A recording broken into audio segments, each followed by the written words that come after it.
Thank you for tuning in to another episode of my Veterans to Success podcast. You probably know by now, my mission is to help 1 million veterans and entrepreneur business owners achieve the dreams, goals, and aspirations they deserve.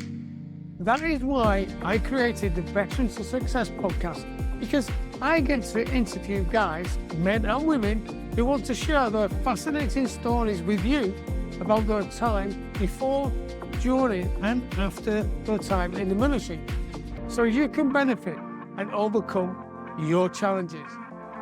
So sit back, relax, and get ready to be mesmerized, astounded, and entertained.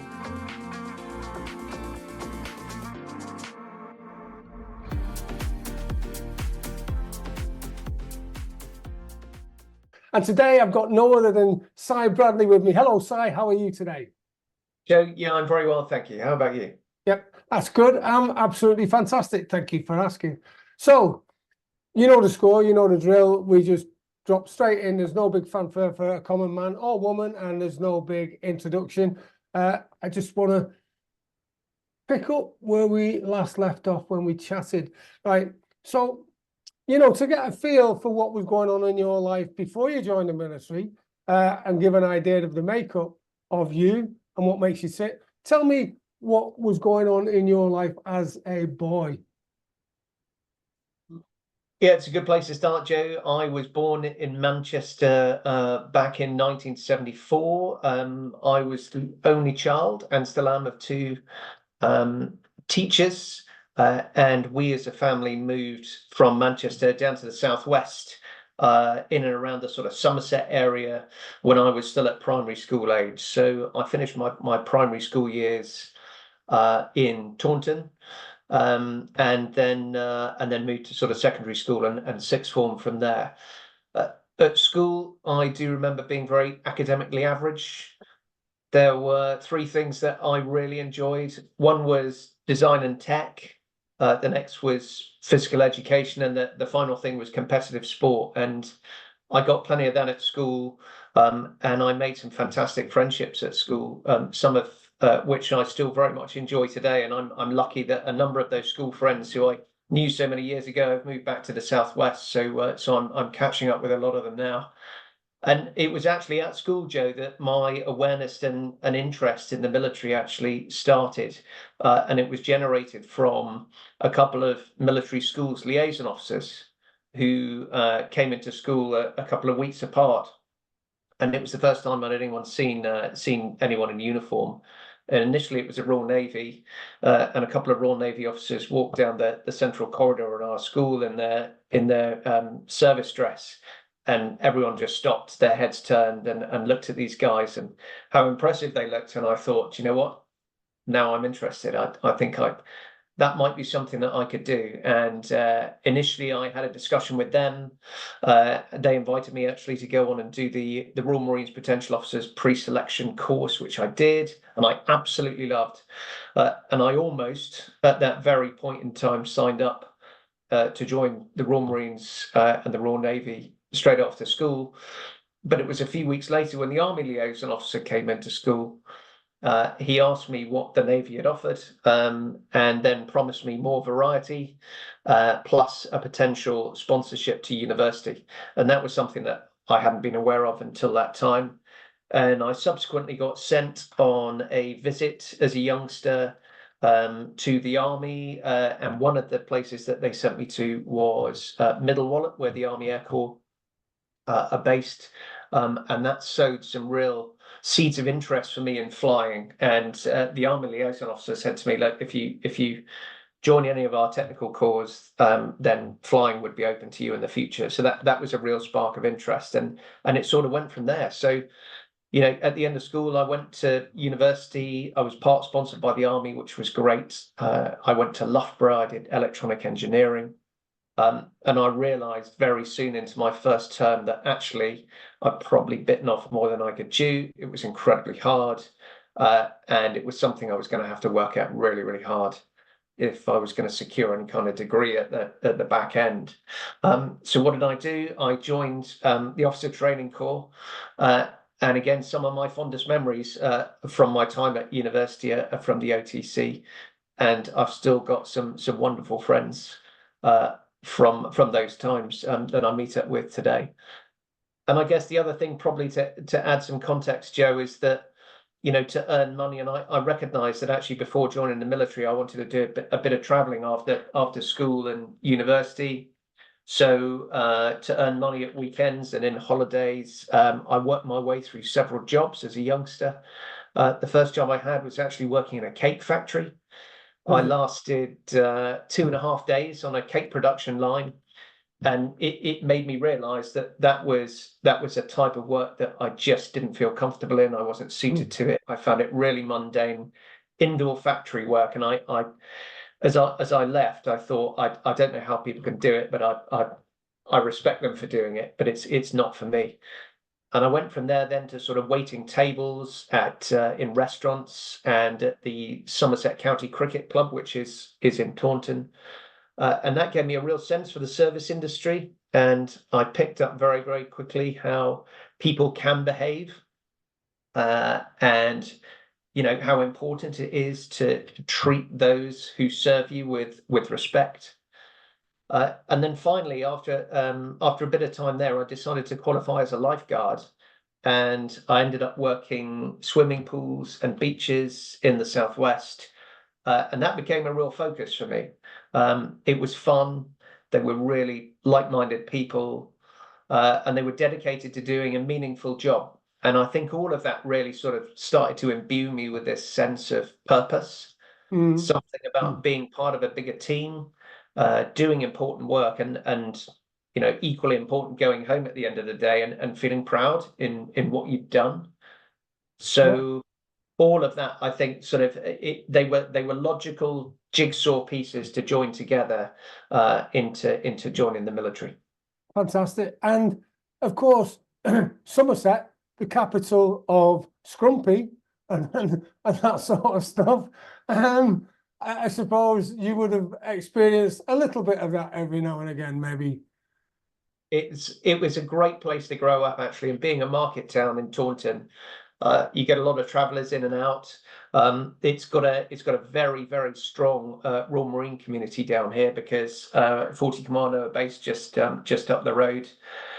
And so it had a real sense of comfort and fun for me. And it was a great place to grow up.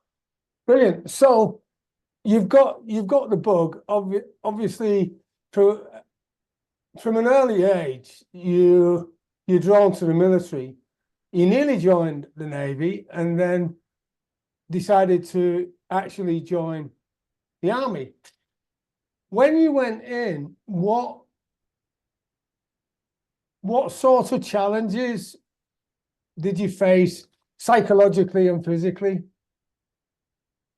I think I recognised that, you know, joining the military in whatever service, it was going to be a challenge, and I knew that signing up for the Army or the Royal Marines, you know, was going to be, you know, a big, require a lot of physical effort. But as I said at school, I was really lucky because these were things that I enjoyed immensely. And even having done that Royal Marines pre-selection carder, you know, they had us running all over the place. We spent a lot of time on Dartmoor as well, navigating cross country in some fairly nasty terrain, and it was stuff that I just absolutely loved. So that wasn't sort of what I found a challenge.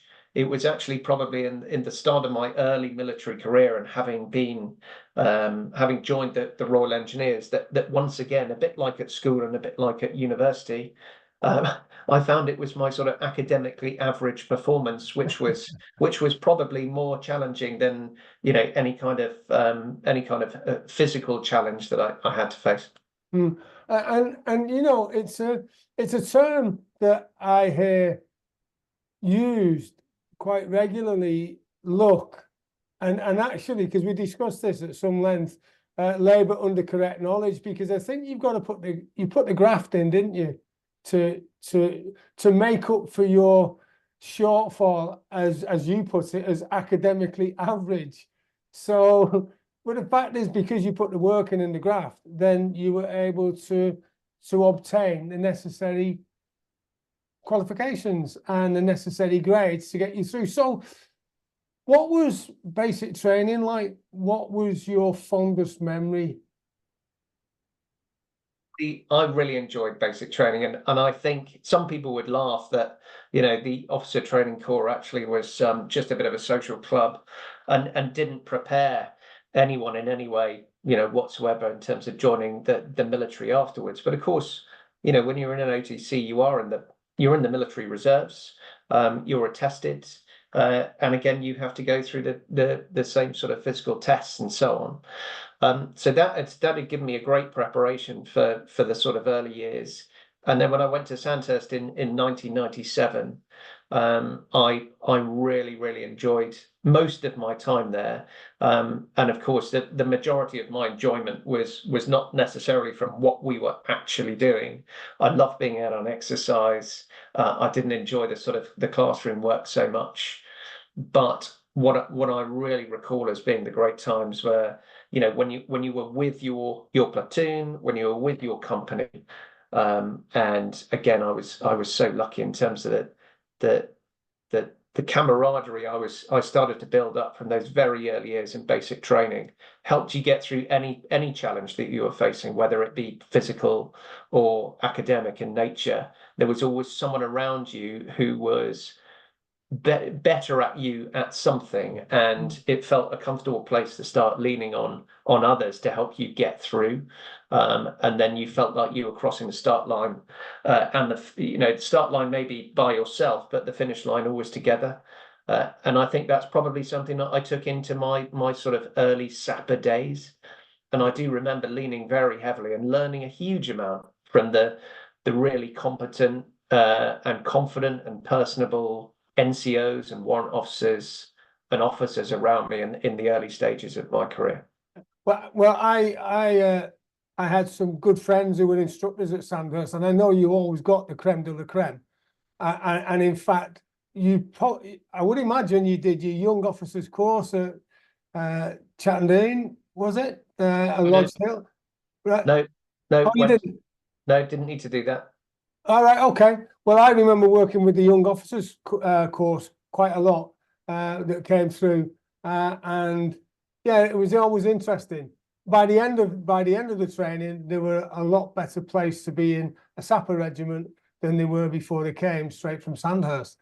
Excellent. So, and you were. It's interesting that you say that the people you were able to lean on, because I think that when you're the smartest person in the room, you could change rooms really, because that's how you grow, isn't it?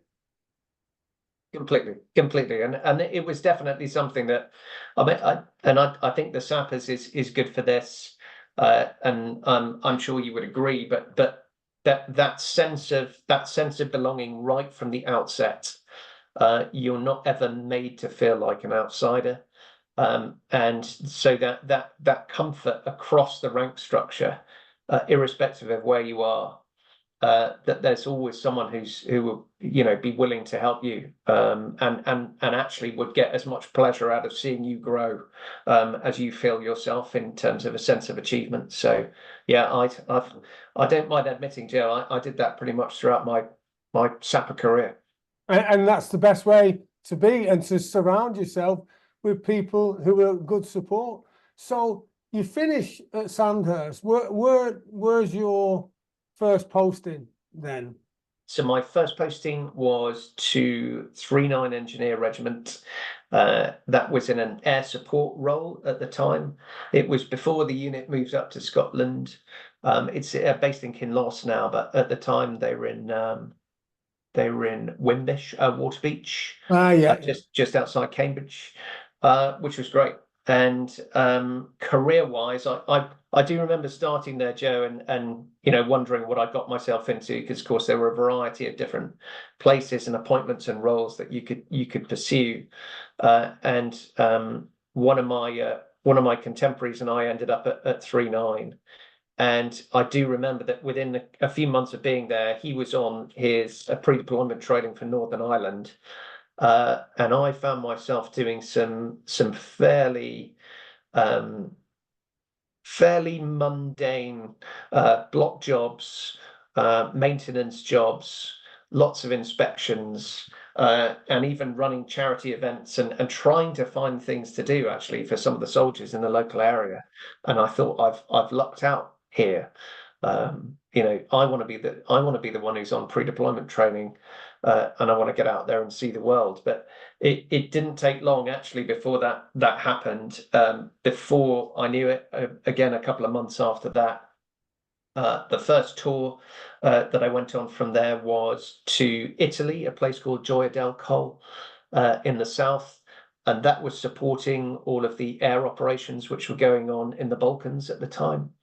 And again, a fantastic initial tour to go on with a focused troop to deliver support to the Harrier and the Tornado forces which were operating out at the time. And a brilliant sort of bounce then, because we realized what was going on in the Balkans was inevitably going to expand and require, some kind of further engagement.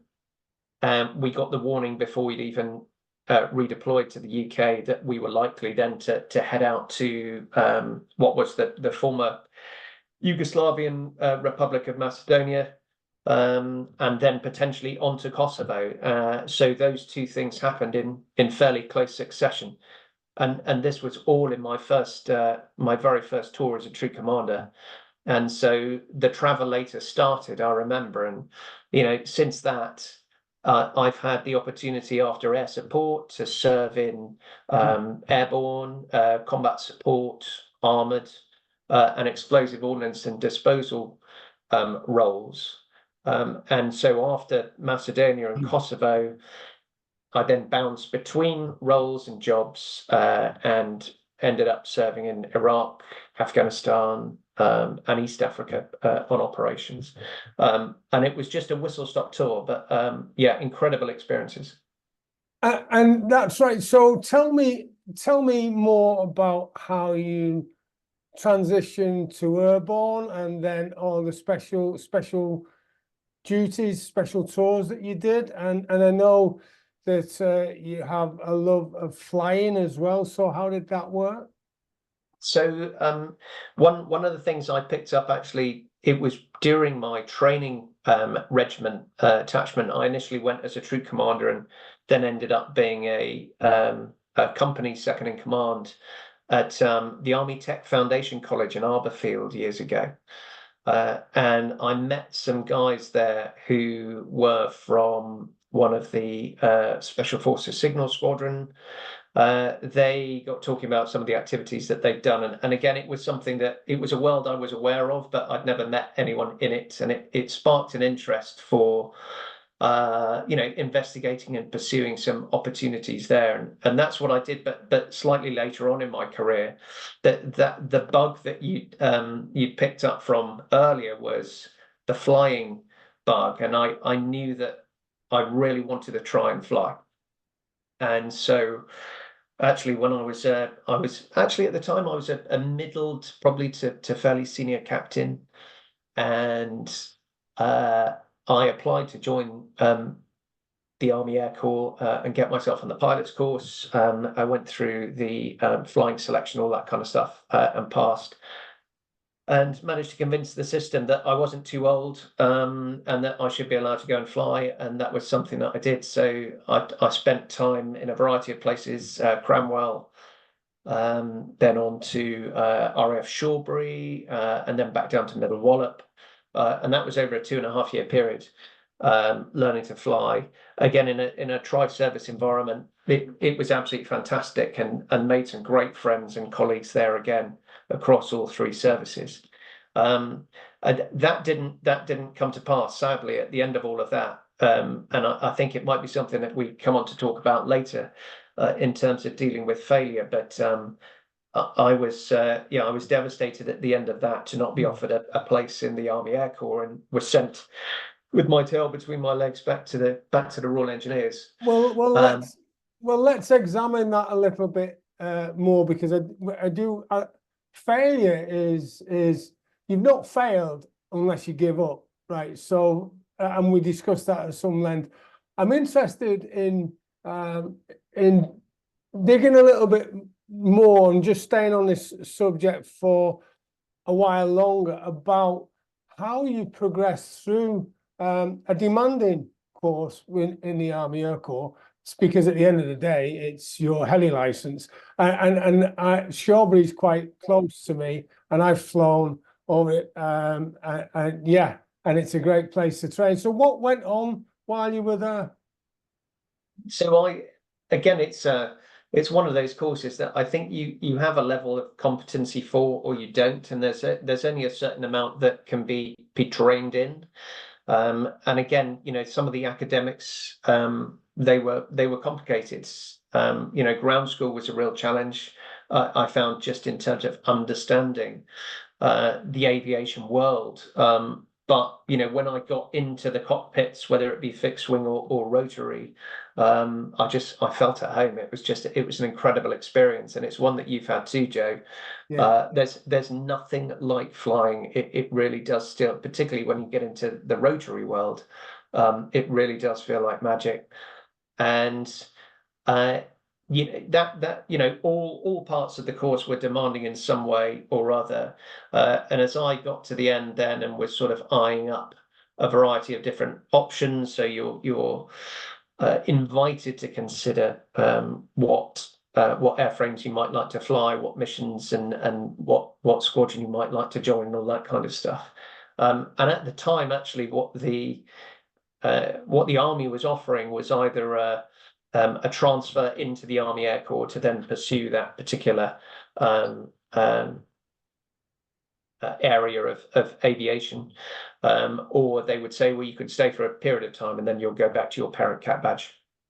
And of course, it was the former that I was hoping to pursue. And I remember sitting down with an interview panel, Army Air Corps interview panel. It was run by the head of Army Aviation, director of Army Aviation, chief flying instructor, and one of the OCs of the Apache squadron at the time. And as we went through the interview, I was feeling perhaps a bit overconfident because my scores on the course were pretty good, and they asked me where I saw myself, maybe in 5 years' time. And I said to them, well, I'd really like your job, and I pointed to the OC of the Apache squadron, and they chuckled amongst themselves. And then the chief flying instructor said, well, where do you see yourself in 10 years' time? And I said, well, I'd actually like your job as chief flying instructor at Middle Wallop. And I do wonder now, looking back on that, Joe, whether perhaps they wonder, who is this guy? We're not sure he's for us. And particularly being an outsider at that point, because you're whilst you're invited into the aviation world, you're still very much your own cap badge. You come with your own identity. You come with your own experiences. Oh, of course, because you've not got the Army Air Corps badge, have you? So you're not badged up with them. So you're maybe coming across as a little bit overzealous, confident, cocky, even. But the fact is that that's just because you wanted to do it so much, isn't it? It is completely. But I do recognise, and we talked about this before, didn't we? That was probably that overconfidence that I had at that level was probably the beginning of my downfall. It started scuppering my chances of actually getting that Army Air Corps opportunity and the transfer. And dealing with that, I do remember was it was a pretty hard time. And that in terms of dealing with it, whilst it took me a few months, I did recognise that when the Army Air Corps said we haven't got a place for you, back to the sappers, recognising that and reconciling it was the only way that I was going to be able to move on. And I've spoken to a number of people about it since, including other opportunities, with other sort of hard courses or arduous courses. And my advice to them has been, if there's an opportunity to go for something again, if you've got so far, and there's an opportunity to try again, then absolutely go for it. But only go for it if you know in your heart of hearts it's what you really, really want. Yeah. And failing at anything is disappointing, clearly, at the time. And invariably then dealing with the aftermath of that failure is really, really difficult. But the more you dwell on it, and the more you look to maybe pinpoint blame elsewhere other than on yourself, that really doesn't help, and it can become a real anchor, I think. So that's the type of advice that I've given based on that experience I had. And that's tremendous advice, actually, because it's all about responsibility, isn't it? Even if you don't like the outcome of taking the responsibility, at the end of the day, as soon as you start blaming someone else for a situation, you remove any control that you've got from your own situation, haven't you? Totally. And it's funny because, and again, I only recognize this really, Joe, looking back, but it's unnatural to admit or want to admit failing at anything, to yourself, as we've just discussed, but to others as well, because it's not typically the type of thing that we like to reveal. But of course, the irony is that admitting that you failed or not made it to others actually helps you move on.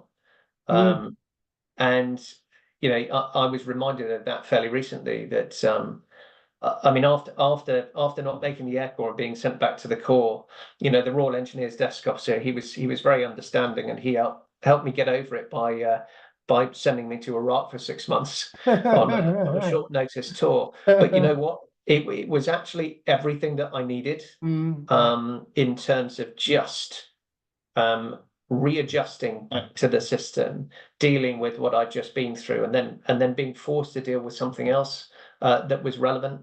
And after that tour, I then picked up a job in the Allied Rapid Reaction Corps in NATO over in Germany. And that ended up being, without a doubt, one of the best postings that both I and my family ever had. We bounced from that and straight into another tour of Afghanistan. And I mention it because all of that is linked in terms of that failure and not getting the Army Air Corps gig, then moving on, via Iraq to another posting. We made some lifelong friends in that new posting, and one of them remarked actually at my leaving do last year that if you hadn't failed at getting into the Army Air Corps, you'd have never come to us. And actually, that was one of the nicest things that he could have said, and it reminded me that exactly the way of dealing with that type of thing is to just reconcile with it and then move on. Yeah, and by the way, I mean, it's a great course to be in, the Royal Engineers, a sapper, as you and I both know, because I enjoyed every minute of my time in EOD and as FE, field engineering. I just thought it was fantastic, and the friends that I made were really great. And if you can take away from the failure the lessons learned, because it's like win or learn, not win or lose, win or learn, and I think that's a great lesson to take from failure. Moving back to, so after Afghan, right, what was going on then? Because what year were you in Afghan? Oh, good question. I did a variety of tours over there. I mean, I did 3 tours in total. So the first one was in 2008. Right. So you were there during interesting times, certainly.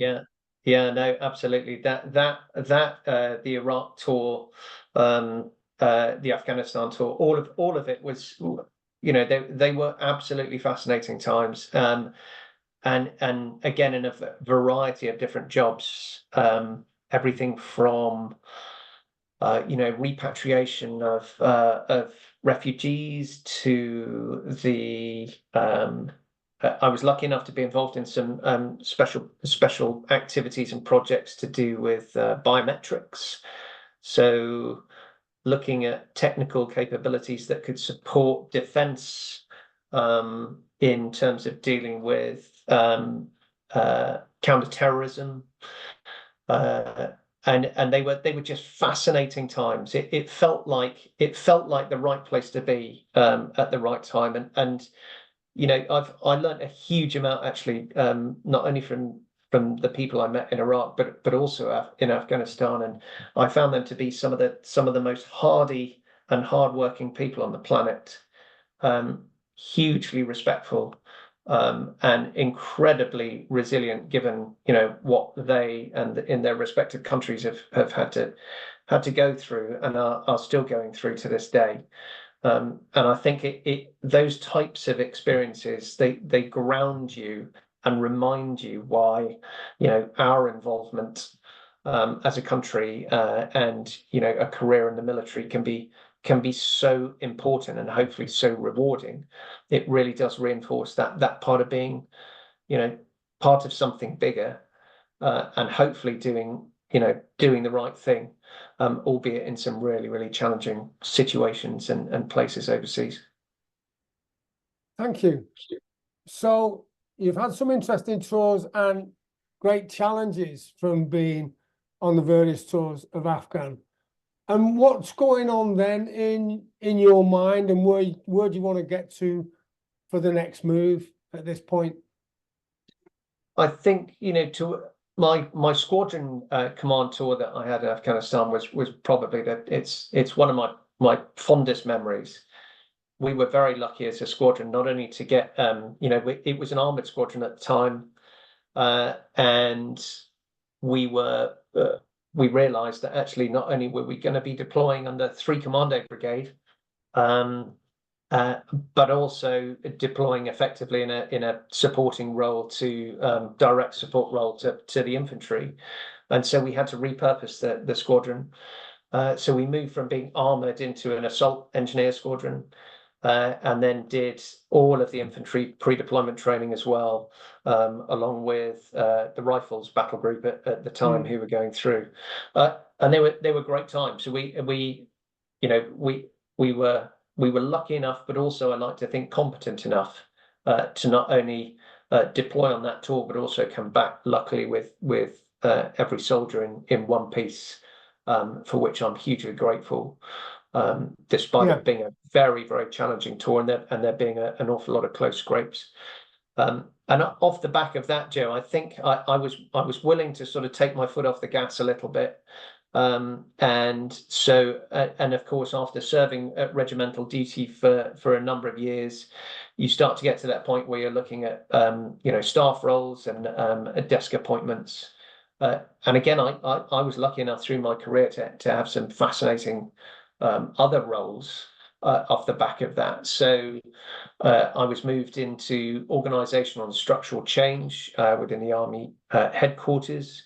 I did some time in capability and acquisition as well at Defence Equipment and Support in Bristol. I did capability development again back at the Army headquarters. And then it also ended up doing sort of strategic concept development, which was based out of Shrivenham at the time. And all of those jobs, whilst they didn't come with operational tours necessarily, they did see me, liaising and advising from the tactical right up to the strategic level, within and across NATO. And I had some wonderful opportunities with several armed forces jobs in Oman, Australia, New Zealand, Canada, the US, Colombia, France, Japan, Norway, and Iceland. I think that's so. You got a few air miles in then, really. Yeah, I did. But those opportunities, Joe, working in those multinational environments, I found it hugely rewarding. And I just love working with other nations. It's something that was really, really rewarding work. And also close to my heart as well. You were a great part of your career in 2015 onwards as the CO, commanding officer of 3 Engineer Regiment. Have you ever wondered what is going to happen to all your knowledge, wisdom, and skills when you die? Yeah, me too. That is exactly the reason why I created joeteeve.com, so I can leave a legacy for my children and for other successful people who are just like you. For less than 40 pence per day, you get access to valuable business and life resources gained from my over 37 years in business and 15 years in the military. These world-class resources are designed to help you achieve the goals, dreams, and aspirations you deserve. So visit joelteams.com now to find out more. That's JOETEAMS.com, joelteams.com to find out more. And how did that make you feel to be at the pinnacle then? Yeah, it was amazing. It's interesting that you mention it as a pinnacle. It absolutely was, in terms of, I think many officers' dreams when they join is always, regimental command seems so far away, and then if the opportunity is ever presented, it just seems like the best thing in the world. And it was incredible. It was a truly incredible opportunity. Not only did we do a lot of sort of international engagement, but at the time we were the most operationally deployed unit. We had both squadrons and smaller teams dotted around the world in a variety of different roles, which of course brought with it its own challenges, because it's difficult to command an organization when you can't look people straight in the eye. And so I certainly, with the RSMs that I was lucky to work with, made a point of getting around to see as many people as possible. And the regiment was about 650 people at the time.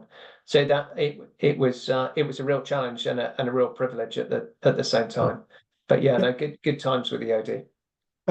Yeah, 650 personnel. That must have been like herding cats at times, because I know what a good time sappers do like having, and also what great workers they are as well, with a great work ethic.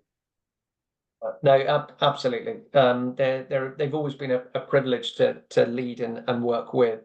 And it again, it reminds me, Joe, of the conversation earlier in terms of just those early days and being able to lean on people. I don't think at any point did I look at any rank within the sappers and not think that I couldn't, go to a sapper as a major or as a lieutenant colonel or even as a colonel and say, what do you think about this? Yeah, absolutely brilliant. Yeah, because I remember my time with EOD and the amount of times that I'd either go to the lads and say, right, okay, how are we going to handle this? Or I'd go to my superiors and say, look, I'm having a bit of an issue here. Give me a hand. How can I deal with this? Yeah, so that's fantastic. So from that, you were talking about staff college then and behind the desk. What happened then? Where were you going, and what were you processing at this point in your career? I think I'd realised that, as I promoted, I'd had the command opportunity. The days of being anywhere near the front line were starting to disappear. And again, dealing with that, reconciling with it, and not harking after it too much, I think helped me move on into those more senior staff roles. And it's almost like a mini transition itself within the forces. Is if you move into more senior roles, of course, you have to leave what is a very comfortable, often leadership and managerial role behind, and move into a more senior, sometimes advisory role. And of course, you still have leadership challenges, but your breadth often is much broader, but you have less people to work with in teams. And I did find, one of the major challenges actually in some of those senior appointments in staff roles was just a lack of people. I found it quite incredible that the further that you moved up in terms of the organization, the less people there seemed to be to actually to do all of the work which was required in order to make defense work. But I was lucky enough to stay connected to the sapper community through a number of those posts and opportunities, including one of the assistant head jobs I had was in maneuver support.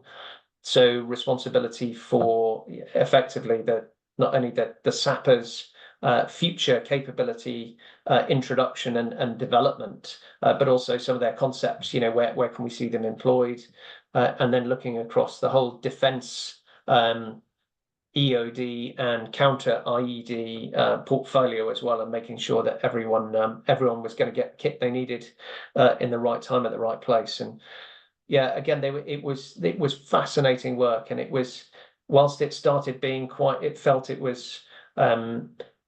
familiar. Soon there were challenges which again took me at a senior level, outside and beyond the type of work that I'd expected. Probably one of the best examples I could give was, when the coronavirus pandemic hit, we found ourselves in a predominantly sapper team, slightly frustrated in terms of wondering, well, what is it that we can do to support the coronavirus pandemic? We were still making sure that counter ID and EOD could operate successfully, and also that the things from a sapper perspective were still on track to deliver. But actually, we all it felt like the next operation. It was something that we felt we wanted to get stuck into, and that took us down a slightly unusual route.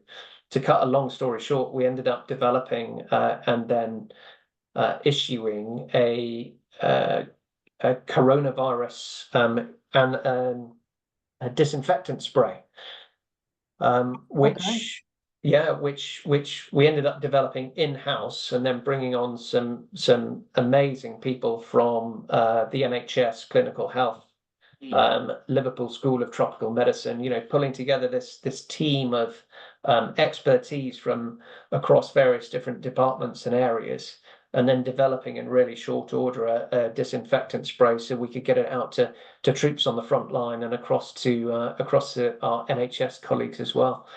So, hugely rewarding and very diverse work. And I think that the resourcefulness that you're conditioned to have in the military is just fantastic. I know that when I've been in situations where sometimes I play the grey man and I just look back and observe, I can always tell in situations who are military or ex-military and who are not, because they just have a different way of dealing with situations. Does that make sense? Totally. Yeah, and I think that when you consider the military skills and the experience as well that you accrue in a military role, no matter how long or short it is, there's an awful lot that you can naturally, without having to do anything, no changes required, you can naturally bring across to your second career or future civilian role, whatever that might be.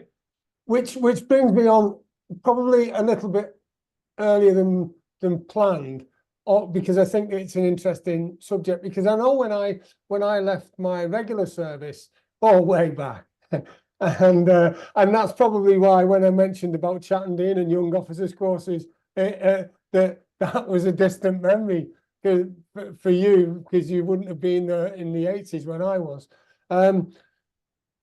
When I left and then I rejoined the territorials or reservists, the experience that I gained at the age of 27 was just massive compared to someone who was of a similar age who hadn't been in the military.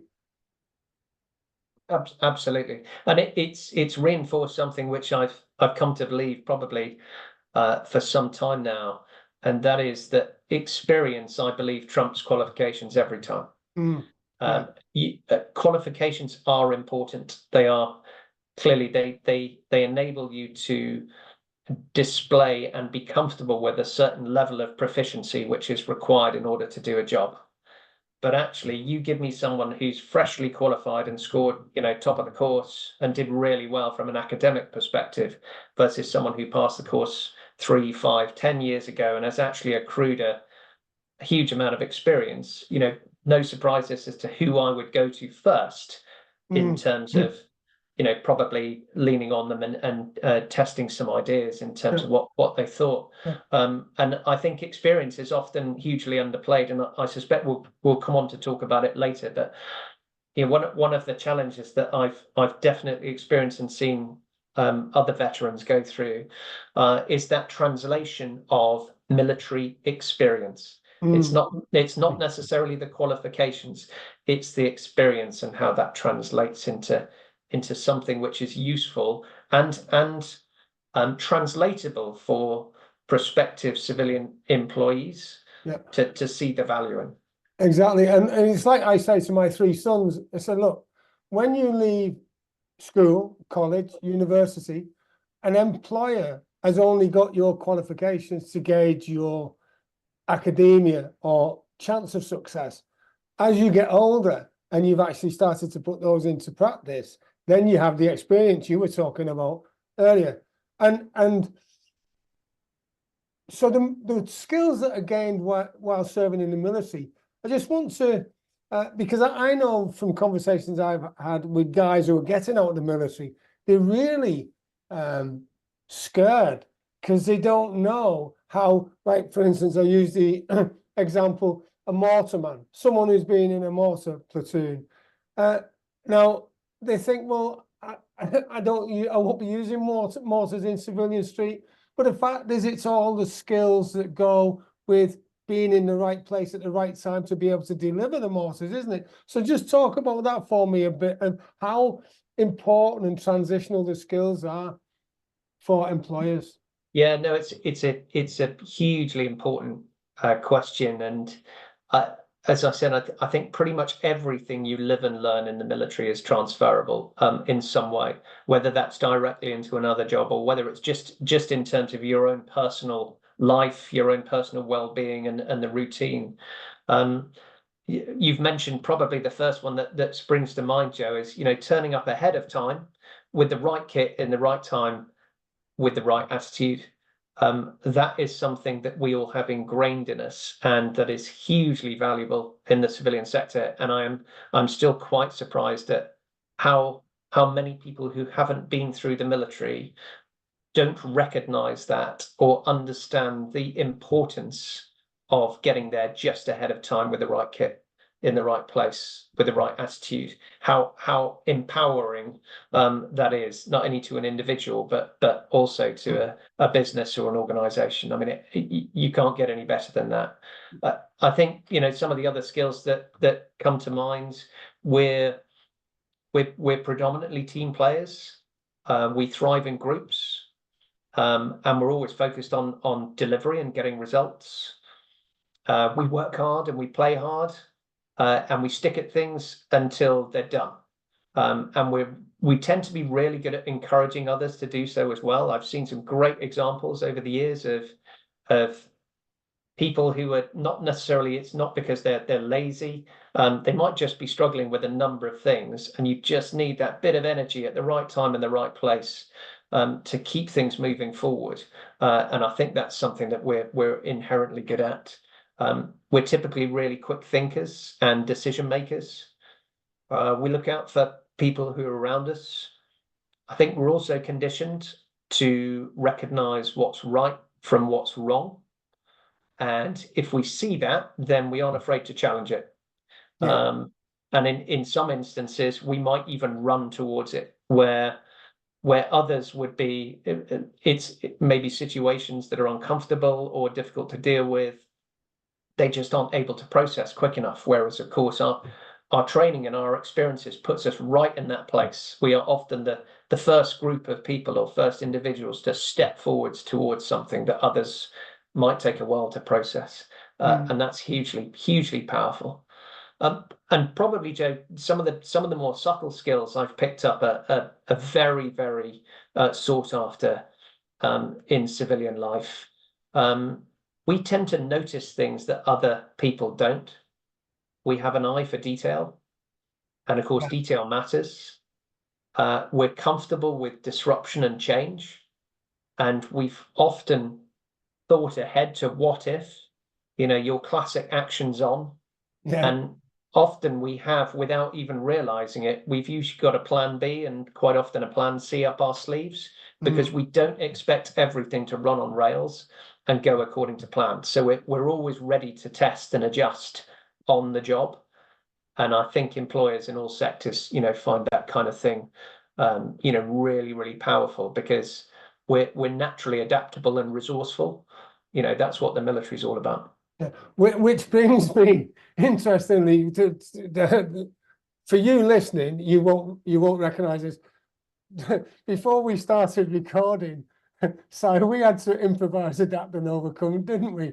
And we just didn't give up because it wasn't working, and we had to go at different methods, and we got there in the end, didn't we? Because we just showed steely determination. Just got to make it to the end, Joe. Yeah, just got to. Right. So interestingly now, so you're working for the MOD as an advisor for the Secretary of State of Defence, and then what is it that just thinks, you know what, I want to really transition to Civvy Street? How difficult did you find that? That's a great question. I think that that final appointment in Whitehall, for me, I'd seen it as an opportunity. I'd already started to contemplate leaving, and it was just one of those times where a number of planets started to align, including changes in family circumstances, changes in finances, looking for and having found a place to live. All of those things lined up, and suddenly I recognized that, love the military as I did, the military was now going to be the disruptor to that stability that I could see on the horizon. And actually, so I sort of actively sought out final appointments, knowing very well that I was going to leave, but I was very happy to leave on my terms, and because it just felt right, and I'd enjoyed an amazing career up until then. I'd done all the things that I'd hoped to do, and it just felt like a good time, and those things started to come together. Now that doesn't mean, of course, that I wasn't deeply uncomfortable with what lay on the other side, but I think I just came to the natural conclusion that leaving was the right thing to do, and I felt very, very comfortable with it. So, finishing in Whitehall was a great place to end. I retired from that appointment in just towards the summer of 2023, and actually something which I'd like to discuss later, Joe, if there's an opportunity, was what I subsequently realised was the importance of that very last job. In that I hadn't anticipated how many doors that would potentially open and what interest there would be in the final job you did in defence. Because, of course, fast forwarding then, when it came to sort of laying out a new CV, and starting to try and sell what it was I felt I had to offer into various different work opportunities, of course, the first thing that appears on your CV is your last job. And your jobs are written in reverse chronological order, and usually it's the last three. So recognizing how important those final jobs are, particularly the one that you springboard from into your second career, whatever that might be, was really important. I got to understand that. I think that the challenges in terms of the transition, that they didn't really surface for me until I'd enjoyed a 6-month break. One of the best pieces of advice I ever received, Joe, from veteran colleagues who'd sort of gone before me, was time your departure for the summer and take as long a holiday as you can afford to before you throw yourself into something else. And that's exactly what I did. It genuinely was a real break clean from military life, and reconnect just to life outside the military. What most of us had only recognized as a period of leave, until then. Yeah. Suddenly I was plugged into what felt like a very, very extended period of leave. And it won't surprise you to hear, or probably any of the listeners to hear, that, after about 3 weeks, I started getting that I should be doing something feeling. And I did become more comfortable with it over time. But it took a while. It really did take a while. Yeah. And I think it led into probably the first challenge I'd give to you, was that I found having this extra time meant that I started overthinking things. So that became a challenge in itself, in that I was asking myself, am I doing the right thing? What's going to be my purpose in life now? I think anyone who served in the military or in the security services or the emergency services, if you leave, you serve in those areas because you feel like you want to turn the dial, you feel like you want to make a positive difference somewhere to something or to someone every single day. And of course, beyond the military and those sectors I've mentioned, and perhaps healthcare as well, that sense of relevance and achievement and purpose, that can be really, really hard to find in civilian life. Yeah. And I think a lot of it is compounded even further by the fact that, many veterans are trying to commit to a more stable and largely predictable work and lifestyle, so that you can reinvest the time in your family and your friends, those who've supported you through your career. And so I found that was like a pendulum swing for me. It suddenly swung the other way. After having friends and family who'd supported me through a 26-year career, suddenly I was coming back the other way and realized not only was I wrestling with that sense of purpose, but also my focus has completely changed. And I think no matter how many years of service you've got under your belt, that's always going to take a bit of time to reconcile. Thank you for that.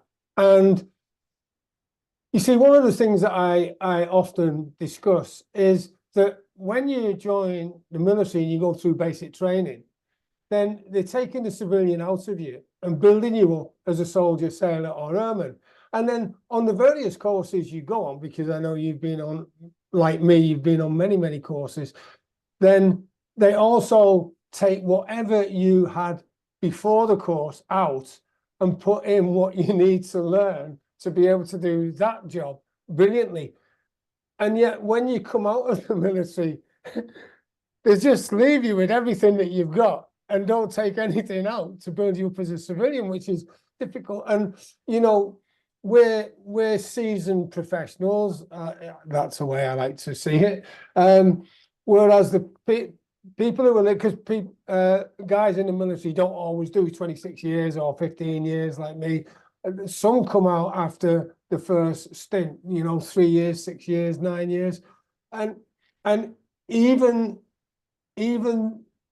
those individuals still have a lot to offer, don't they, in Civilian Street?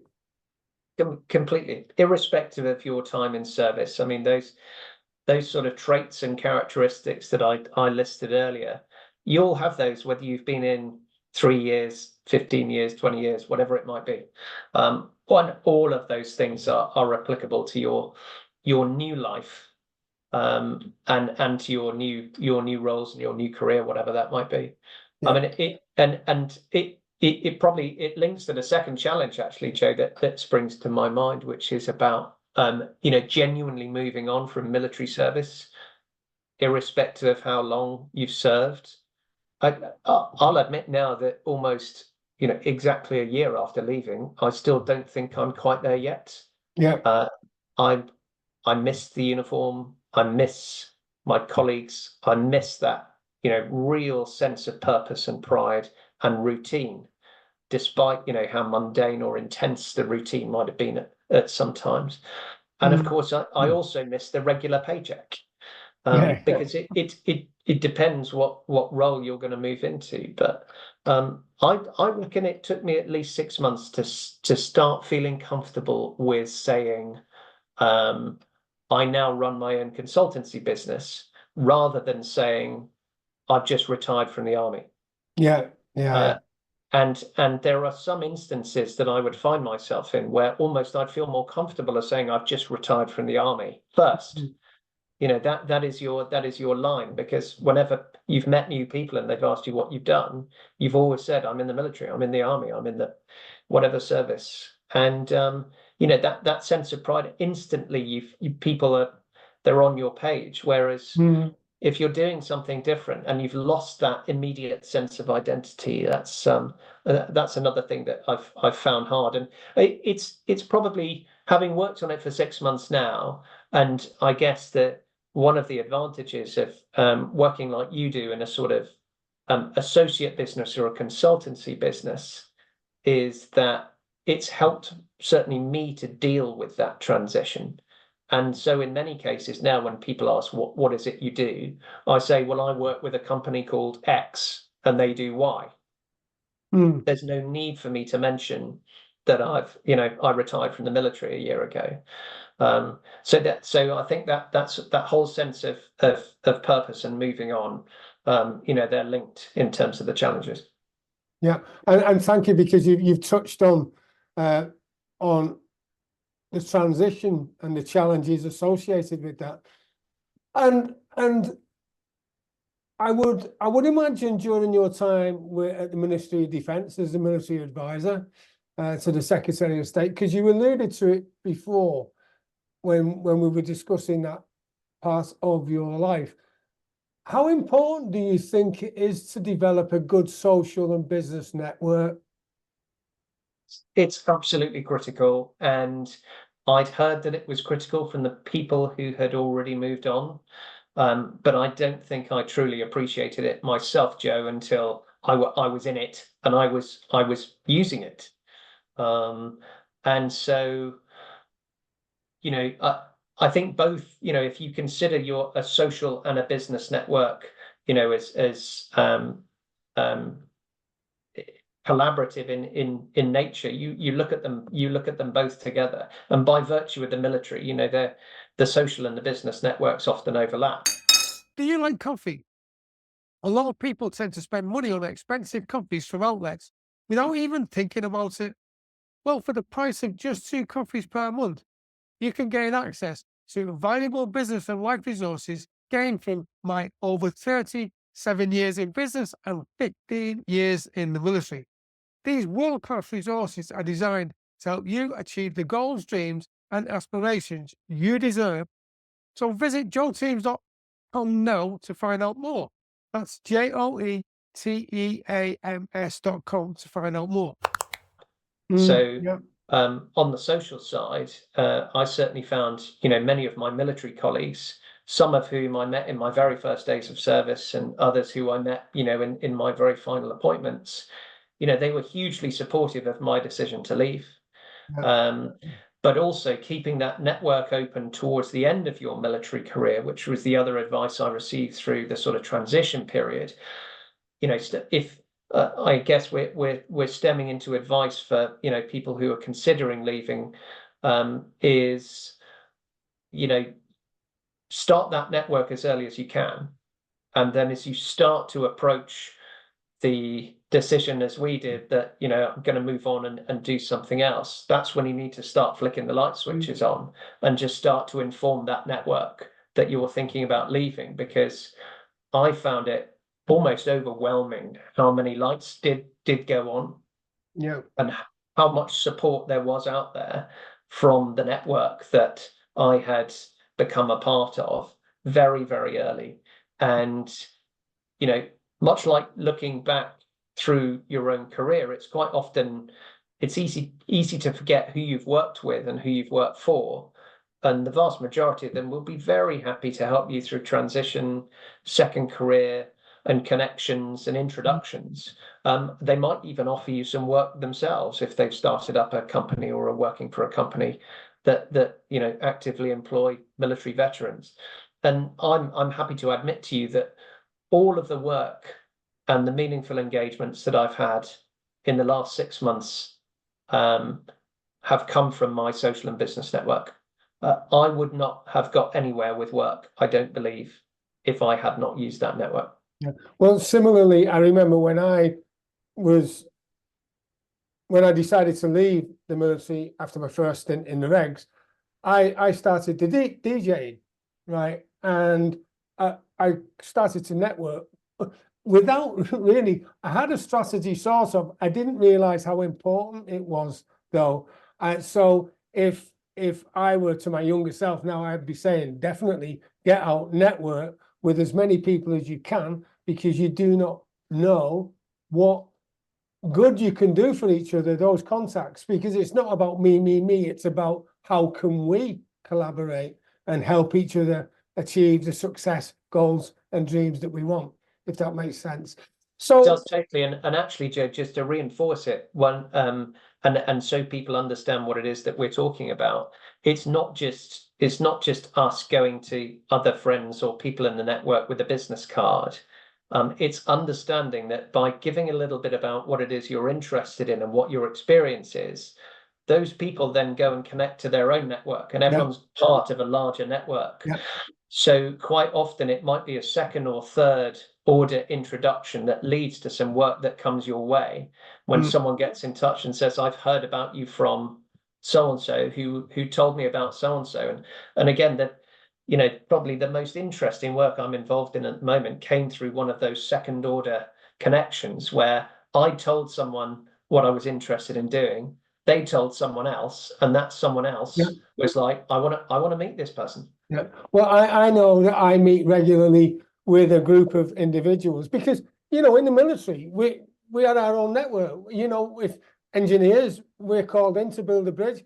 Yeah, okay, can we have the infantry to give us covering fire, a bridgehead? Oh, we'll have artillery as well, please. And we'll probably have special forces up on a high ridge, just keeping an eye on the enemy. That's networking in military sense. In the sense that we're talking about now, I'm a member of a very successful networking group, and there's 25 of us, and the contacts that they've got, each of them have got at least 500 or maybe 1,000. So that's 25,000, or at worst 12,500 people that I can gain access to. And we went out to the comedy club in Manchester on Saturday, had an absolute ball. But there were lots of things we were talking about and getting to know each other as well, if that makes sense. So it was a great day. So, you know, what we covered the fact of coaches and mentors because of the people that were standing on the shoulder of giants, you know, because the people who went before us, and we watched how they did things and we learned and discovered stuff. So what is the one tip you give to a veteran or a guy coming out of the military that maybe wants to have a greater understanding of how to achieve the goals, dreams and aspirations that they desire? Yeah, it's a really good question. So I think they're two slightly different answers. If I can cheat a bit, Joe, Yeah, of course. Yeah. you know, I'd give different advice to veterans, so that those who've already left the service, and then I'd give slightly different advice to service leavers or those who are considering about leaving. And I guess that for veterans, and this has been reinforced with some conversations I've had very recently with you know, some good veteran friends, is go together, not alone. And it links with what you just said about the network. You know, we're all fiercely pride. We have a huge amount of pride about what it is that we do, and yeah, we could go alone if we wanted to. But using the network to get a foot in the door with those introductions, those connections, that can happen in person or online or through a networking group like you've just said, and it will undoubtedly lead to some kind of connection that could probably introduce you to an exciting or rewarding opportunity. And it links with the fact that, you know, the job, and it's much like being in the military itself. You know, the job that you land in might not be exactly what you wanted, and it might not be exactly right for you. So use the network to keep looking for something that's a better fit, and make sure that that fit is a fit that's personal and professional at the same time. Because I think a lot of people, myself included, initially would look at civilian opportunities and almost try and replicate the incredible diversity and camaraderie and sense of responsibility that you had in the military. But it's almost impossible to replicate that in civilian life. So don't go looking for that type of thing. Look for something that you could maybe satisfy those requirements that you have from a number of different areas, and recognize that the job that you move into next might not be your, that might not be it. You can keep on looking. So that's the veteran advice. I think maybe to service leavers, the advice would be, it's all in the timing. So working back, again, irrespective of the amount of service that you've done, the military pension is really, really good. So apply for a pension package that suits what you want to do next. So whether that's moving the money to the right for a considerable period of time, depending on your age, whether a lump sum up front would be really useful to start paying some things off or investing money into a new business enterprise or idea, or just help you have that brake clean that we talked about earlier. Make sure that the money works. And I know that's advice you give in another area as well. I talked about timing that terminal leave and your departure for spring and summer. That's probably one of the best pieces of advice I ever received. So I would really pass that on. Leave when the days are getting longer and the weather's getting better. It's a no-brainer. And we feel happier then as well, don't we? Oh, totally. In everything we do, including the courses that you do, through that transition period. So, just look at courses that are rewarding and interesting and relevant and fun. Because of course, those courses that you do, not only might there be things that you never had an opportunity to do in the military, but also they'll introduce you to a broader network that you can then use to connect to, like we were talking earlier.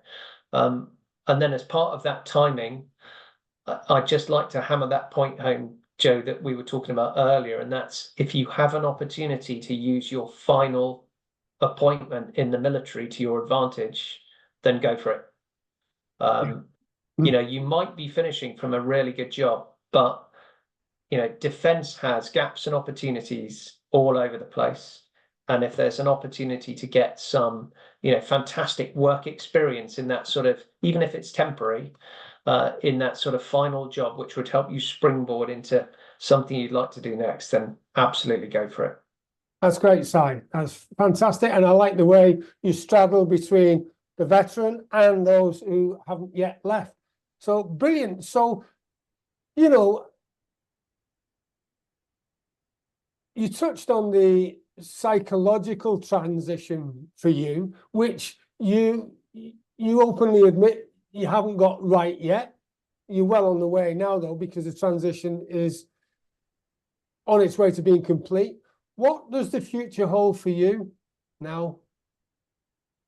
So, me personally, I decided to pursue what's been referred to as a portfolio career, and it's one I sort of inferred earlier in terms of having a jigsaw puzzle, which is made up of your life. That includes your work, your personal life, your personal circumstances, and then starting to rebuild that puzzle with pieces that actually fit you, that you want to put in it. And I recognize that I would probably benefit, having had the privilege of all of these wonderful appointments and the privilege of command and the responsibility that came with it, that actually I would probably benefit from having something that didn't have too much responsibility beyond myself and my immediate family. And so that's the puzzle that I've started building myself through this portfolio career. So it's picking a role or a job or an activity that doesn't necessarily tick all of the boxes, but it ticks some of them. And it's why I went for starting my own business. So I started that. In fact, I opened the business back in February 2023, knowing that it was something that I wanted to do. And then, like I said, started turning the lights on in that network as I started to recognize that, the timing was right for leaving. And so I think I've got enough pieces now in that own business, that consultancy business, that is keeping me interested. But it's also affording me enough time to do other things that I like doing. I've spent a lot of time reconnecting with friends and family. I've taken on a couple of sort of new pursuits and activities, things that I've always wanted to do but haven't quite found the time for.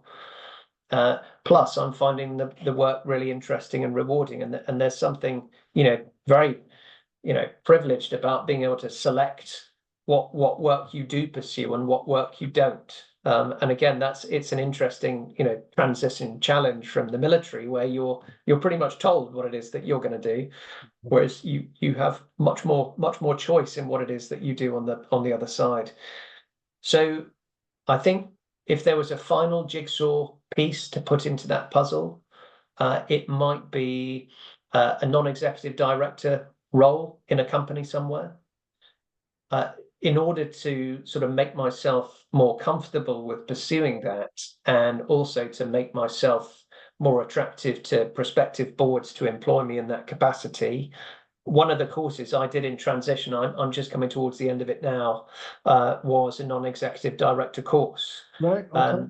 It's a great course because, like many of the transition courses out there, it not only gives you a qualification at the end of it, but it also gives you a feel for business in the commercial sector, a much greater understanding than I would have ever had. And so I think picking up a non-executive director role or two in an area that interests me would probably be the last part of that jigsaw puzzle. And then we'll see where things go. I mean, I've got a couple of things I've been developing under the business banner for the last year or so. I anticipate that those will probably come to fruition in the next couple of years. And maybe I would see myself, moving towards full retirement, in the next 5 to 10 years. Fantastic. But much like the military, I think I'll keep on doing it whilst I keep on enjoying it. That's brilliant. Thank you. And how can people get in touch with you to find out more and to just maybe give you a lead network? So probably the best way to get in touch is via LinkedIn. I've found LinkedIn to be fantastic for not only just keeping up with things which are going on in your areas of interest, but also for that networking that we talked about. It was certainly that tool that I used to put feelers out and connect with fellow veterans and their networks. And actually, I've had a number of work opportunities present themselves through LinkedIn as well. So yeah, look me up on LinkedIn, Cy Bradley or Cy Bradley Consulting. I've got both as independent pages. Cy, thank you very much for that interesting insight into your career before the military, during the military, and now the next phase of your life, which I'm sure will be as successful as what you've already experienced. So it's been really good to talk to you, and I'm very happy for anyone to get in touch. As always, share good ideas, and equally, if I can help connect people into the network, I'm very happy to do that as well. Thank you.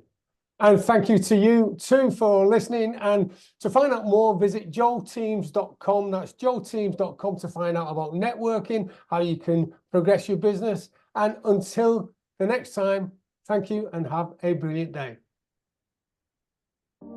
joelteams.com is a resource I have created to fulfill my mission to help 1 million veterans and business entrepreneurs like you achieve the goals, dreams, and aspirations they deserve. joelteams.com is jam-packed full of valuable resources specifically designed to help you on your journey to success. Visit joelteams.com now to find out how you can join and start your journey to success immediately. That's joelteams.com, joelteams, joelteams.com. And until we meet again, Have a brilliant day.